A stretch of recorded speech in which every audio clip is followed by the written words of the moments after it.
Just say Nigel Owens.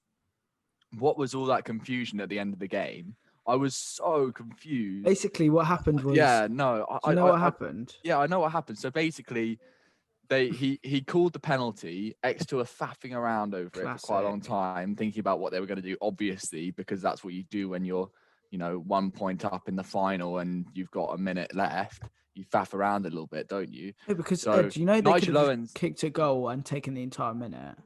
Yeah, but Nigel Owens stopped the clock and then said, we'll add 5 seconds on at the end. And then when he said watch on, they didn't put the watch on. So, and then there was this conversation between Nigel Owens and the TMO, and it was like, oh, was the match finished? Technically, no, but we added 5 seconds on, so it would have been finished.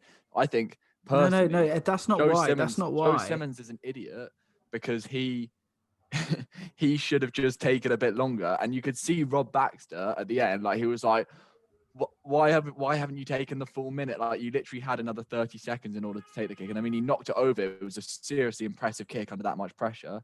But at the same time, like take an extra 10 seconds and the game's definitely over. Yeah. I don't know what. Yeah. I don't know but what. No, Ed. What happened? What actually happened was, so he said, "Okay, stop the clock, or like take the clock back 5 seconds because they're wasting time." And then what he did was he said, "Okay, start the clock in 5 seconds," and he went 1, 2, 3, 4, 5. Start the clock, and he didn't start the clock. And then obviously the time wasn't up, but technically from when he said start, it was. But then again, also like Austin Healey, I think it was in commentary, was really annoying me because he was essentially just like, okay, yeah, look, they just need to take out the minute and kick it dead, like just kick it off the pitch. And like what he didn't realize was essentially if you don't attempt, if it's not a clear attempt to kick it over the post, then it's a penalty to the other team. So like for example, that essentially what happened was people used to like say that they were taking a penalty and then do like crossfield kicks to people, which obviously like you can't do. That's like illegal. Yeah, exactly.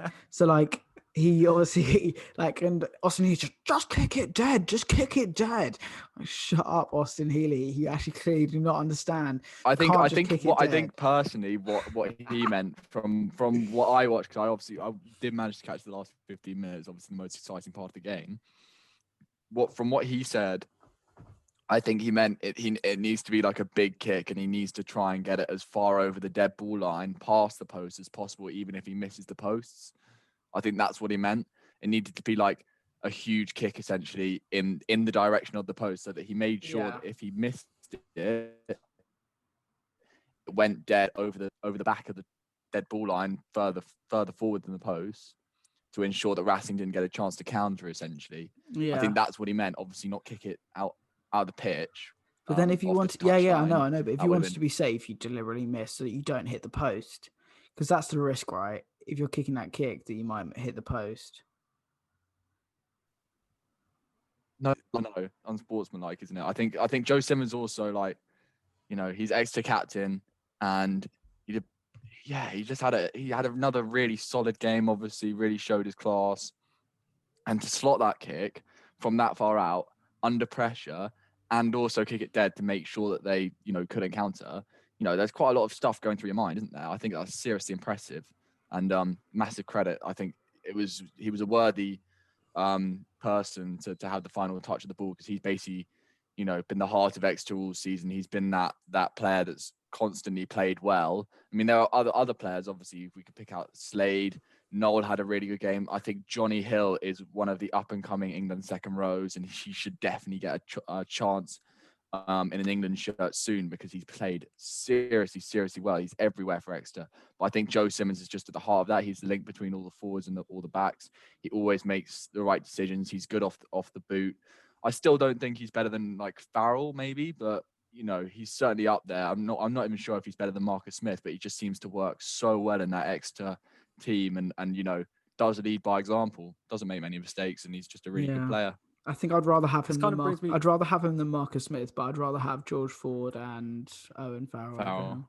How many players from the Exeter team do you think are going to make the England squad then? Not loads. I don't think loads. They have to. Surely they've won they're the best club in Europe now. Surely they have to have like Sarri. England squad was Sarri's dominated like the last few years because obviously they were the best side in Europe. So surely Eddie has to pick the likes of Joe Simmonds, the likes of Sam Simmons, Slady. I think they'll make the squad, but I think with the starting squad, I think also because those players still haven't had that much experience. Like Joe Simmonds hasn't even got a cap yet. Sam Simmons has only had a few, like less than 10. So I think,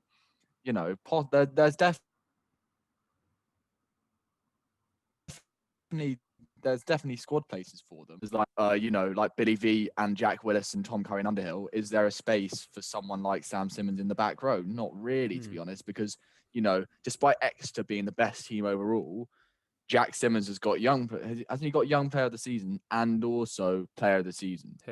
Who's Jack Simmons? Jack Willis. Yeah. Jack Willis. Sorry, I was like, what? Jack Willis. Who the hell's that guy? Yeah, no, yeah, sorry. he won like. I'm getting really everything confused. Jack He Simmons, won everything. yeah. So like, surely, based on individual performance, you choose him. Yeah, I think. So I don't know. I think Yeah, Jack and Simmons should go also- on the bench for England. Good player, that Jack. Jack Willis should start for England, mate. Jack Willis should Nah, he start. shouldn't No, start. mate, he should. He's too good not to. He's actually too good. But also, Finn Russell for Lions, anyone? No.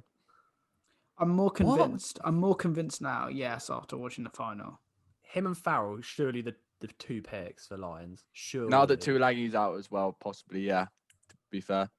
Fouled at 12. Russell's in the same vein as form. So much flair. He's in the same vein of form, possibly, that Sexton was when Sexton got picked for the Lions and they played that 10-12 axis with Sexton and Farrell.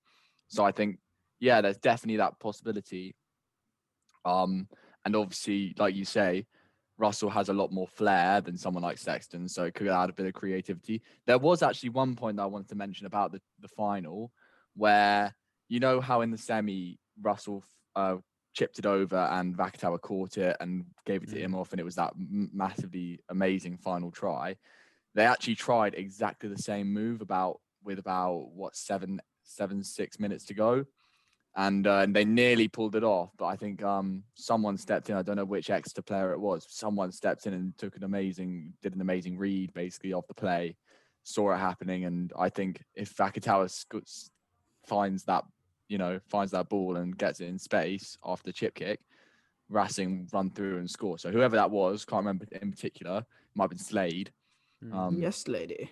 What a play! That basically won the game, I think. Yeah, 100%. I don't know. Obviously, I think Exeter fully deserving, as much as that pains me to say. Yeah, But like they've earned it. they have been absolutely exceptional. That being said, I think they have had a fairly easy ride. And I'm not taking anything away from them, but like who do they play in the semi again? Was it Toulouse? Toulouse. Who Good everyone team. had to lose to win it. Yeah, Toulouse were the Toulouse informed was their side hardest before game. lockdown. No, Leinster will on to win it. I just think okay, no, even like Monnier and people after the game said that Toulouse were probably favourites because of the likes of Colby and Kano and all that lot. Nah, Leinster were always favourites, mate. Because and they were also at home. They were playing, so they played their quarter and their semi both at home. Their quarter was against Northampton Saints, and their semi was against Toulouse. Fair enough, but if you're at Stanley Park, you're going to win. And then all they had to do is just win one game against Racing, who arguably, I remember when we did the review of the semi, like an informed Racing side, mate, though, an like a informed really Racing, good Racing they side. scraped past Sarries, and that's like a half. And Sarries are a team. really good. Yeah, Sarries are a really good side. You Yeah, can't but criticize Sarries. Sarries didn't have Farrell and all the people that have left. Yeah, but They you still got a scraped past them. massive players. Like I don't understand. You still got like masses of England players, and like No, still, I'm I would just say saying. half the squad is England standard. I'm just saying. I think they had a fairly easy ride. Like for example, if Sarries had made it to the final, then they would have had to beat Leinster first, then Racing, then Toulouse or Exeter, which is like way harder and all away. But do you not think that they could have done that? I think they probably could have. Yeah, no, or Exeter. Yeah. No, because Exeter is shit away from home. Well, they literally won the Champions Cup final away from home. No, because it was at Wasn't that Bristol? Yeah, wasn't it, or was it Ashton Twickenham? Was it, or was it? No, oh, it wasn't maybe- at Twickenham. No, I Yeah. think it was at Brashton Gate. Okay, well that's a common location. Like there's no advantage to either side. Still Yeah. away I from don't know. home. Anyway.